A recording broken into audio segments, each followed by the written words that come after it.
Hi hello నమస్తే welcome to Telugu one cinema. This is Divyasri. Power star Pawan Kalyan తాను సాధించాలనుకున్న రాజకీయ కార్యాన్ని అయితే సాధించాడు. ఇక ఇప్పుడు సినీ కార్యమే మిగిలింది. ఈ నేపథ్యంలోనే ప్రొడ్యూసర్స్ వరుస పెట్టి పవన్ని కలుస్తున్నారు. ప్రజల మీద చూపించే ప్రేమ అభిమానాలు మా మీద కూడా చూపించే సమయం ఆసన్నమైందని గుర్తు చేస్తున్నారు.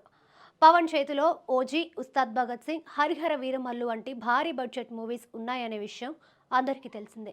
పైగా ఆ మూడు కూడా కొంత భాగం షూటింగ్ జరుపుకున్నవే. ఓజీ అయితే కాస్త ఎక్కువగానే కంప్లీట్ చేసుకుంది. ఇక అసలు విషయానికి వస్తే పవన్ ని రీసెంట్ గా ఓజీ నిర్మాత దానయ్య, దర్శకుడు సుజిత్ తో కలిసి మీట్ అయ్యాడు.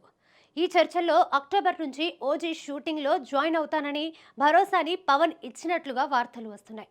నిజానికి పవన్ ని ఇప్పుడు కలవడానికి కంటే ముందు ఒకసారి దానయ్య కలిశాడు.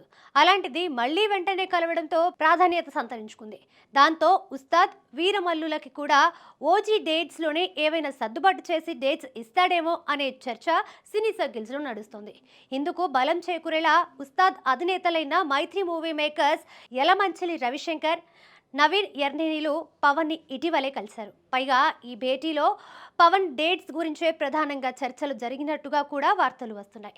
ఇక సూర్య మూవీస్ అధినేత ఏఎం రత్నం కూడా పవన్ ని కలవబోతున్నారనే ప్రచారం జరుగుతోంది. పైగా పవన్ కి అత్యంత సన్నిహితుడు కూడా. నిజానికి ఓజీ, ఉస్తాద్ల కంటే ముందే వీరమల్లు స్టార్ట్ అయింది. అసలు కొన్ని రోజుల క్రితం అయితే వీరమల్లునే మిగతా సినిమాల కంటే ముందు రిలీజ్ అవుతుందనే వార్తలు కూడా వచ్చాయి.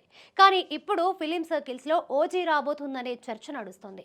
కాకపోతే సెప్టెంబర్ 27 నుంచి వాయిదా పడింది. ఇక పవన్ బర్త్డే సెప్టెంబర్ 2వ తేదీన. ఆ మూడు చిత్రాల అప్డేట్స్ ఏమైనా ప్రకటించాలనే చర్చ కూడా పవన్ నిర్మాతలతో జరుపుతున్నారు. ఏది ఏమైనా పవన్ సినిమాల కోసం అభిమానులతో పాటు మూవీ లవర్స్ కూడా ఫుల్ వెయిటింగ్.